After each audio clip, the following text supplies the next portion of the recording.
This Real Talk session is all about inspiring success stories from industry experts. Today we have with us the pleasure of having Mr. Amit Goenka, who's the Managing Director of Nisus Finance. Mr. Amit has over 25 years of experience with top-tier multinational experience in banking, direct investments and strategy. At NIFCO, he leads several funds with AUM of rupees 1,400 crores. He has led transactions valued at over $4 billion across Asia, Africa, and Europe in various sectors, including real estate and hospitality as well.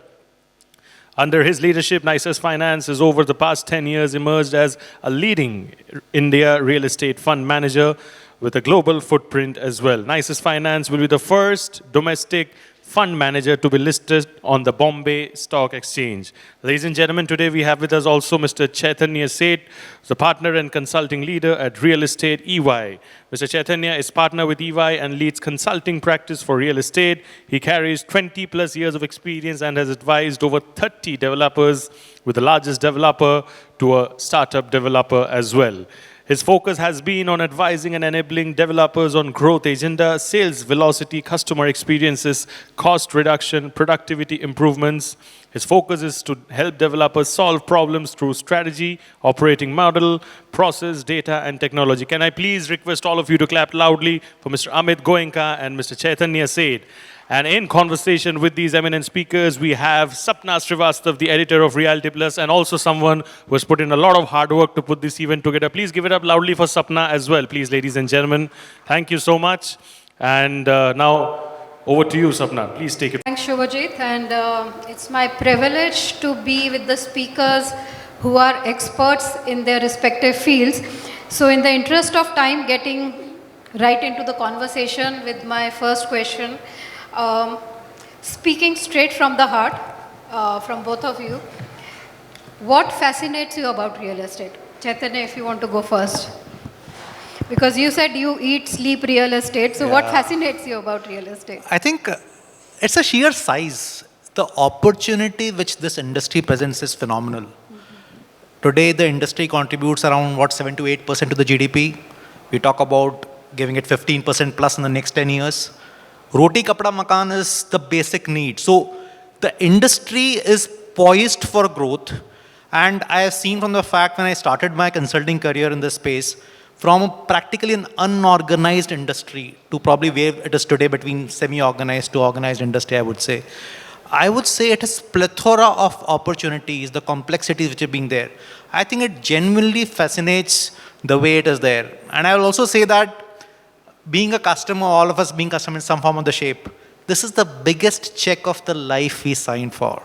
So as a customer, as a consultant, as a developer, I clearly see it's a fascinating story for anyone to kind of deep dive and make an impact. So size and scale, what fascinates Absolutely. you about this industry?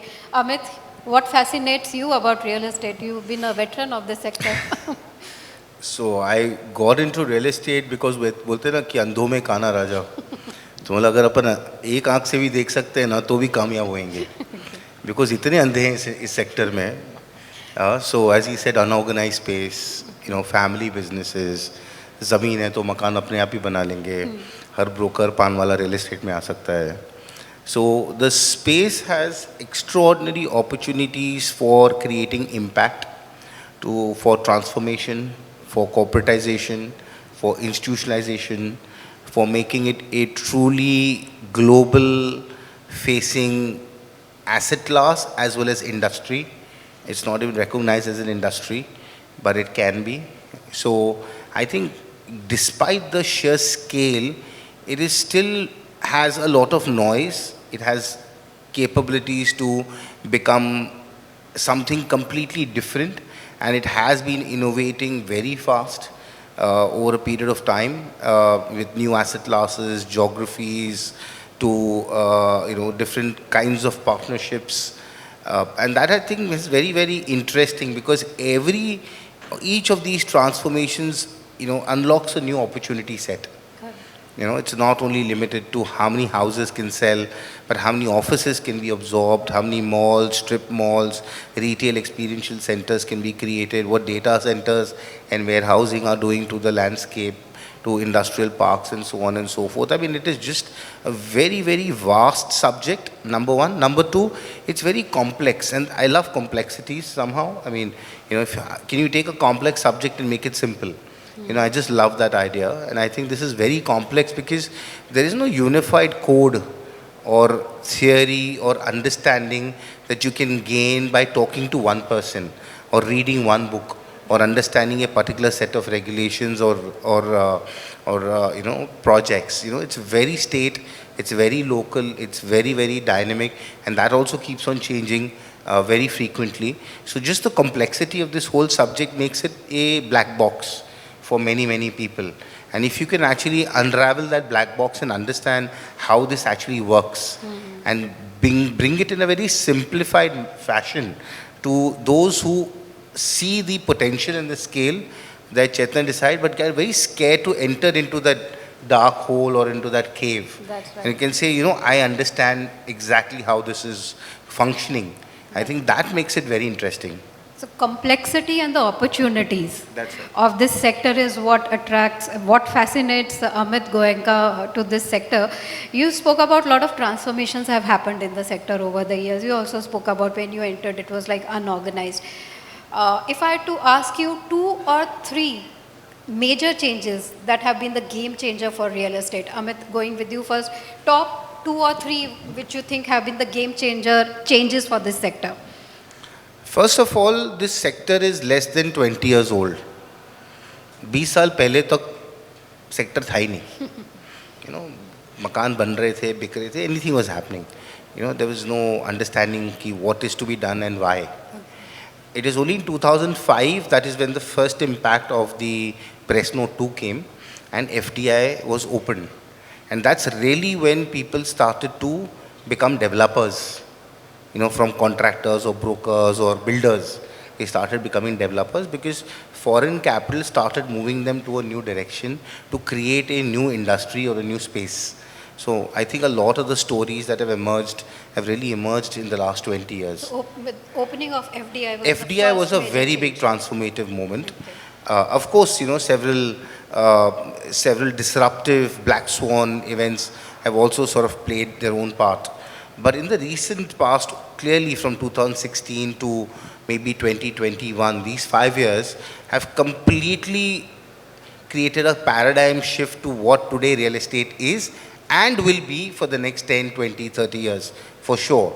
Starting with your RERA Act, to demonetization, to GST, and the Insolvency and Bankruptcy Code. Okay. I think these 4 major changes have completely radicalized the space and accelerated consolidation, corporatization, and creating it into a investable asset class or sector. And COVID has further accelerated that moment. Correct. Because obviously that resilience was required, which, pretty much got taken out, because of the Black Swan event. And I think that has really sort of changed the whole landscape. And on the back of all of that was this entire consolidation, not just of real estate, but of all stakeholders. From the capital providers to the consumers and investors, to the home finance companies, to the broking communities, to the contracting community, everything was getting consolidated. In fact, we were just discussing this morning that the biggest consolidation actually happened in financial services, not even in real estate or developer community. See the number of banks that went out, see the number of NBFCs that went out. We were talking about 5 lakh crores being invested by NBFC, which is now fallen to a fraction of that. All of it has gone and going away. So clearly, I think that is a very big tectonic shift where anybody could enter, anybody could lend, anybody could set up an institution and try and grow it, 100-fold time. I think now it's become a very, very more mature, more fundamental oriented and a very consumption-based asset class, which is what it should have been. Correct. Chaitanya, what would you like to add? What have been the major changes according to you? So I think absolutely well said by Amit. Beyond that, I would say what has changed, right? Let's look at what has changed. One is probably 20 years back, it was completely a seller's market. This is the product, this is the price, customers line lagayega. Whenever I want to raise the price, I can raise the price. But come in the last few years, it has changed. It is, in my opinion, now a buyer's market. Customer is actually trying to become a king. Earlier, it was not so. Today, customers demand. They are experience driven. Today, the space means that it has to have amenities, experience, conveniences, sustainability. All those elements are being expected, and that's what the product has also changed. Look at the product 20 years back and look at the product today. Similarly, if you look at the fact that today the journey of the customer, right? Today when I land up to a developer's site, I know much more about the developer and the project than the developer knowing about me.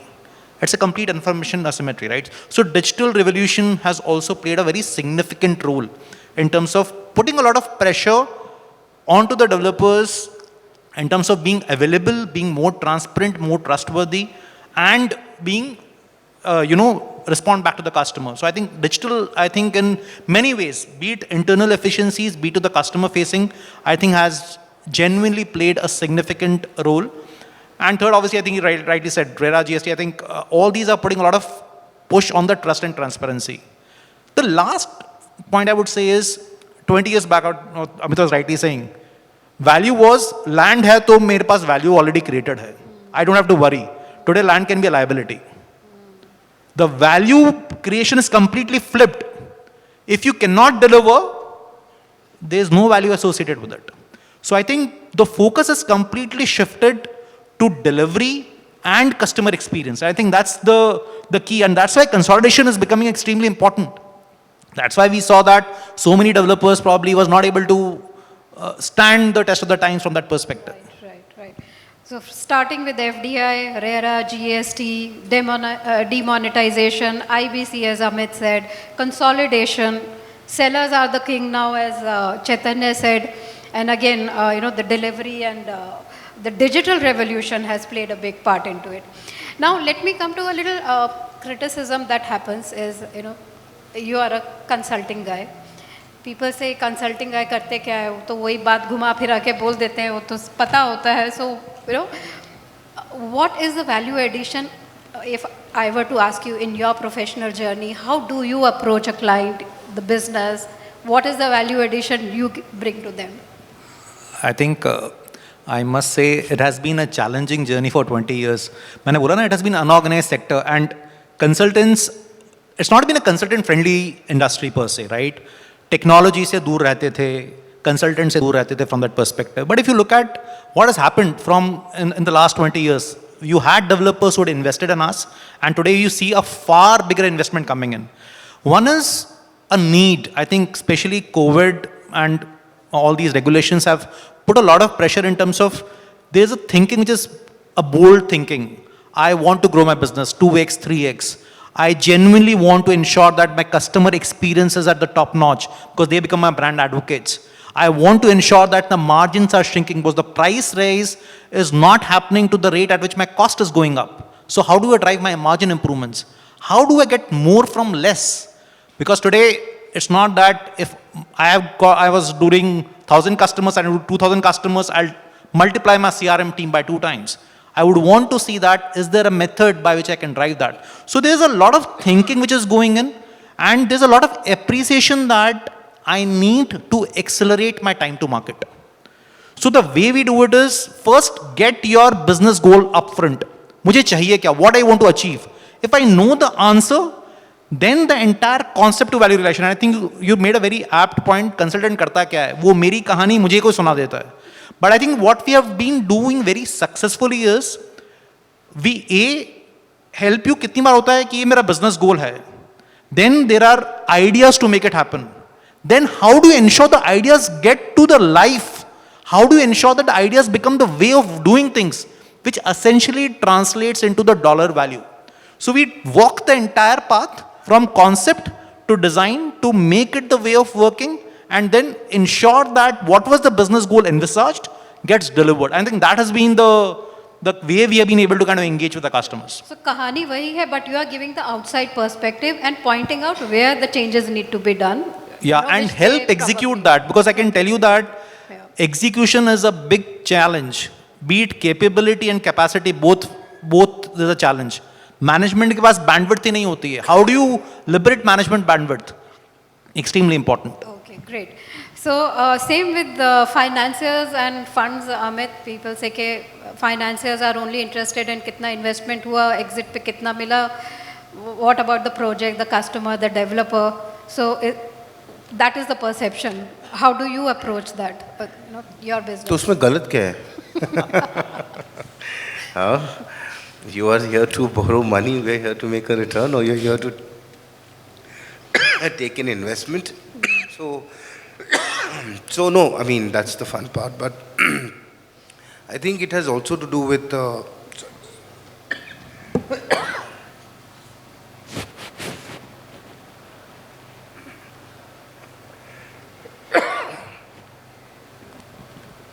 everybody brings a value proposition. What is my value proposition is something that if the counterparty understands. There's no monopoly. No monopoly. And you can try and create a monopoly for a certain period of time by undercutting. I'm going to be selling cheap, I'm going to be lending cheap, I'm going to be able to give easy money, or I'm going to be able to sell on 1% a month, or whatever, some scheme. These are all short-lived. They don't create a sustainable model. Sorry. So what works is really, what is your value proposition? For us, it has been really the partnership approach to our investee companies. When you come to us, are we able to understand the need for the money? Okay, so a lot of people will say, "Itna rupiya kafi hai." I'll say, "Kyun itna chahiye? Ya kyun itna kam chahiye, zyada chahiye?" So how do you optimize the capital intervention in a project? Can I reduce the total debt burden? Even though, of course, I'm interested in profits, but I also need to see what is tenable, what is justifiable, and what can be borne by the project in a reasonable fashion. So if the same thing can be demonstrated, that if this capital intervention can only last for a shorter period of time, because with that capital intervention, we can transform the project into a faster cash flow based asset class, rather than banate raho, and then keep on consuming capital, keep on bearing cost of capital, and then finally load it onto the end product. Why don't we look at the actual mathematics of cash flows? So there's a lot of education that goes into understanding how much capital and for what period of time. I think both are important ingredients. People only look at total quantum, total cost, or rather cost, not even total cost. We say don't look at total quantum, look at the actual utilization and the time period of that utilization to compute the cost. Okay, so that's a very important factor, because again, everything is based on top line approach. GDV kitna hai, profit margin kitna aega, but kab aega? So the timing, everything about real estate is about timing. It was location. For me right now, it's about timing. If you time it wrong, it's too ahead of time, or you're lagging on time, or you're not on time, it has become a very large determinant of success. So clearly, when we're able to create those partnerships, saying, I am going to be able to intervene at a capital level, but also ensure that all the other variables are moving in sync with that capital. Your sales, your construction, your approvals, your compliances. If everything is moving in sync, then that capital can actually come out very fast. Right. You're not only sinking in more money and wasting, enough, or burning enough margins. So I think that's a very important partnership-based approach, which is really where we bring in the value. Because then you're not competing on price. Because otherwise it becomes lowest price first. But then price is usually not the way. So does that mean the cheapest houses in Mumbai will sell, or the cheapest houses in NCR will sell? No. See, today people have become value conscious as well. I'm happy to pay a little more, provided I can actually understand the value I'm getting. That's right. And I think that is the same approach each of us takes, as an investor. I think, and that's true for the entire supply chain. What do my investors feel when they come into the fund? What value am I delivering for them? What value am I delivering to my investee company? Are they excited about coming back and partnering with us again, because we're able to actually show that what we said actually happens on site, and take back whatever they've done wrong and say, this is what you can do right with the new capital that we're investing. Right. So it's partnerships now, whether it is consulting, whether it is finance, it's more about partnership, awareness, educating. As Chaitanya also said, it's pointing out, how the execution has to be done. One suggestion for, from both of you for the developers. One suggestion, Amit, for the developers that you have in one sentence. I think developers look at projects as if they are painting the next Picasso or the next MF Hussain. कि ये बन जाएगा ना तो ये painting तो $1 billion में बिकेगा. It's not. Let's stop looking at projects as if they are works of art. Of course, there's art involved. Of course, there's science involved. Of course, there is legacy involved. All of that is there. Start looking at it as a mass production house. Can I stop becoming a painter who produces these masterpieces from time to time and tries to sell every at an auction and tries to maximize the profit, to becoming something like a car manufacturer? Can I create a good product and create enough of it to satisfy the target audience? And then I know my margins are so much. And then efficiency comes into play. Can I create more efficiencies? Can I create better distribution? Can I create better customer experiences? Can I create, better supply chain? So I think once we move the entire real estate mindset from a job shop to a mass manufacturing mindset, I think that itself will change a lot of problems for the industry. Okay. Everybody thinks project. Think as enterprise. And I think that is relevant. So manufacturer's mindset the developer should have. Chaitanya, your one suggestion. I'll just extend this thought, and that's what I also believe. One, I think we should continue to think bold. I think that's extremely important for this generation because there are lots of opportunities to catch. To do that, I think what you need to do is invest in capability building, which I think we've been shying away. When I say capabilities, it means capabilities in the form of people, in terms of technology, in terms of processes, data. Today, there is so much which is happening outside. If you look at so many industries outside, they've been able to kind of scale up faster by looking at capabilities. I think the simplest example is the industry has seen that COVID, right? After COVID, suddenly the usage of as simple thing as a website increased manifold because people realized that has become a way of engaging customers on generating leads. So ideas, these are small example of capabilities. Till we are committed to drive and invest in capabilities, there is no dearth of growing. Okay, fantastic. So have a manufacturer's mindset and build on capabilities. Now, one of my favorite questions which I always ask my speakers is, what is that one thing you like the most about your work? And what is that one thing that you dislike the most about your work? Chaitanya? I think 20 years working in consulting, worked with a lot of developers. I've loved this thoroughly. Okay. And I'll tell you why I love this, because I said that the problem sets keep on changing and evolving because industry has evolved. The customers are evolving, the brokers are evolving, the investors are evolving, everyone is evolving. So I think there is no option for people to kind of keep on evolving, and that keeps us also at toes to kind of ensure that we have right tenable solutions which translate into right business value. Because I think आपने बोला ना कि मतलब खाली paper देके नहीं जाना हमारा काम है. Because I think people invest in us, they want to ensure that there is an outcome which is being delivered to them. So very clearly, the way industry has evolved, it has created far more complex problems, complex opportunities, different asset classes, and it has really kind of ensured that we are very happy and engaging in them. So problem solving is Absolutely. what you like and what you don't like about it. Honestly, I've loved this profession, very difficult to like, but okay, I would say sometimes in our profession, I would say there's a lot of travel involved, sometimes a long hours, and that kind of put some toll on us. So somewhere managing the work-life balance is somewhere a challenge, I would say. Okay. But yeah, if you love it, then I would say it's Little bit fun. you Yeah. dislike Absolutely, that, yeah. So Amit, we know you love your work, but what you don't love about your work? What I like about it is the uncertainty. It keeps you innovative. It keeps new solutions to be generated, and therefore every solution comes with its own opportunity and its own rewards. So uncertainty is what I like. What I don't like is uncertainty. That's true. So I also don't like uncertainty because it's very hard to underwrite the future. It's very hard to extrapolate historic data to say this is exactly what's going to happen over the next 1 year, 2 years, 3 years, 5 years, because that's what you're investing into, Right. is effectively an outcome in the future. So that's again a very, very difficult and a very unpleasant task to be able to predict it, to be able to convince your investors kaisa hi hoga, and if it doesn't happen, then what happens? Right.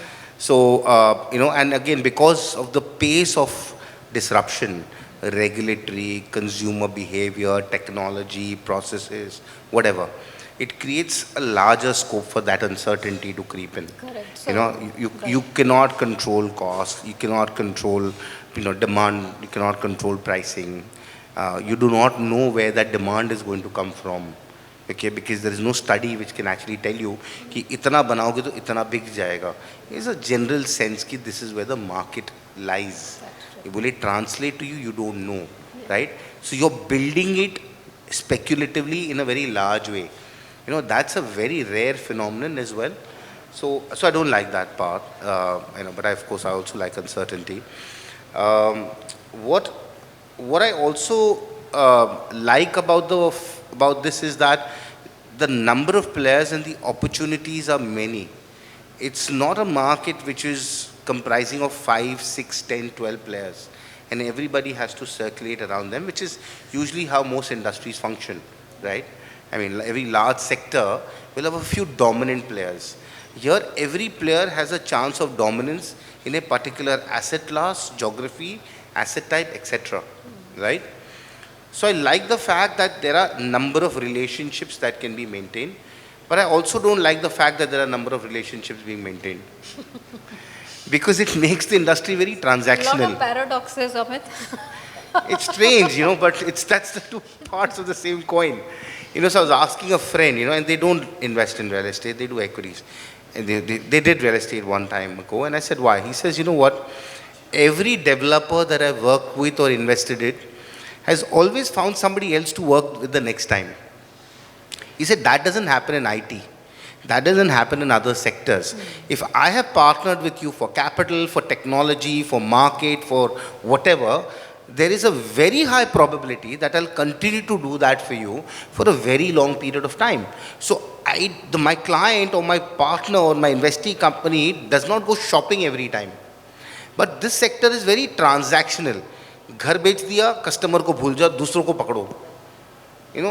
ये land खरीद लिया, भूल जाओ, कुछ और खरीदो. आज investor मिल गया, सस्ते में कोई और मिल रहा है, बीच में छोड़ दो, उसको पकड़ लो. So that transactional nature also creates very shallow relationships, and that makes it, again, going back to the uncertainty point. So I like it and I don't like it. Both are. So fantastic. I think, I think both our speakers like that every day is different, every day is exciting, but that also creates their own challenges. So that is what they don't like also about, but they love their work. So for the new generation or the new professionals who are entering in this segment, now we have IIMs and IITians also now joining, MBAs now coming in real estate. What is your message, given your experience, Chaitanya, starting with you? So people who are joining in The from new generation who's coming in the real estate, probably, they are looking at various segments. What would be your message to them? I would simply say this industry probably is absolutely ripe for all the professions. First of all, I think I'm happy seeing a lot of people coming from a great pedigree entering into this industry. This has not been the normal course. I remember one of the large developers who used to put hoardings that we hire from Harvards, IITs, IIMs. That was a very few of those things. Now I see there's a far more induction, which means that I see that there is a need for people to see that we get the right talent in. And for the talent, I would believe that I would genuinely think bold, embrace technology. I think that's the very key thing for us to kind of drive. There's an opportunity is enough for them to kind of make an impact. Fantastic. Amit, what message do you have? Like Chaitanya said, real estate is fantastic segment for the new generation to come in, and we are seeing a lot of MBA and grad schools. What is your message for them? What should they be ready? The age from which we came, we certainly believe that. If you talk to our Gen Zs and the next gen who want to work from home, don't come to real estate. Okay. It's not a work from home asset class. You have to pound the street. You have to go to the Talati's office. Here? You have to understand the land conversion process. You have to sit outside a approval office or a minister's office or a finance's office for 5 hours, and you have to have that patience. So if you have the patience, you have the ability to, put your feet on street, put your, roll up your sleeves, get your hands dirty, then obviously there is no better sector purely because of the exponential great growth possibility here. Now, everybody knows that the largest investment of every family is their home, right? But still, at 4.5 lakh crores, we are only 1.5% of our annual GDP. उतनी तो गाड़ियाँ बिक रही हैं या उतने तो कुछ और ज्वेलरी बिक रही है या गोल्ड खरीदा जा रहा है. So I'm saying that the ability to expand that is so large, and especially now we move from maybe 7 cities to 50 cities, with airports, with highways and so much infrastructure, that we're just getting started. We've built 6 cities, 5 cities, 6 cities, 7 cities. Now we're talking of 50 cities. So obviously you have to do 7 times more work to come to building those 50 cities who today have good hotel chains, who've got healthcare institutions getting built. People are going back to those cities to find jobs. You've got, a lot of co-working spaces coming up so that people can work from near their hometowns and so on. So clearly the opportunity has multiplied extraordinarily. And that is very difficult to get in any other sector which is facing global headwinds, technological changes, consolidation, global competition pressure. यहाँ तो global competition ही नहीं है. कौन आएगा बाहर से यहाँ घर बनाने के लिए? पागल है. आप ही को बनाना है और आप ही को खरीदना है. So इतना ज़्यादा consumption and domestic led protective sector है कि it's very easy to make a great amount of change, mark and build a great career. But as I said, work from home से नहीं होता है भाई.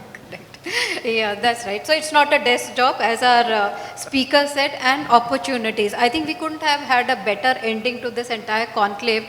The entire day we discussed about a lot of other subjects, how real estate is doing, whether it is sales and marketing, whether it is what are the catalysts for real estate, whether it is redevelopments that are happening in the sector.